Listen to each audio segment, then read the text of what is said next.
എന്ത് വലിയ ഗ്രേപ്സാ. ചേട്ടന്റെ കഷ്ടപ്പാടിന്റെ പ്രതിഫലമാണ് ഇത് കാണുന്ന മുഴുവൻ.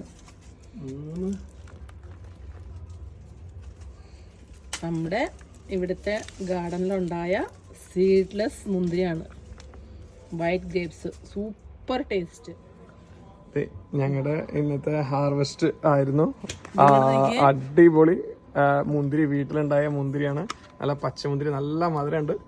ഇത് സീഡ്ലെസ് വൈറ്റ് ഗ്രേപ്സ്. അടിപൊളി, സൂപ്പർ സൂപ്പർ സൂപ്പർ. എന്താ മധുരം. ഇത് മൂന്നാമത്തെ സമയത്ത് വിളവെടുപ്പ് ഉണ്ടോ. ഞങ്ങൾക്ക് ആവശ്യമുള്ളപ്പോ ഒരാഴ്ചയിൽ കുറച്ച് എടുക്കുമായിരുന്നു. ഇനിയിപ്പോ അത് നിർത്തി കഴിഞ്ഞാൽ കിളി കൊണ്ടുകൊണ്ട് മാത്രം ഇത് മുഴുവൻ പറിച്ചേക്കാം. ഇതിപ്പോ ഓരോരുത്തർക്കായിട്ട് അനിയന്മാർക്കൊക്കെ ആയിട്ട് ഡിവൈഡ് ചെയ്തുകൊണ്ടിരിക്കുന്നു.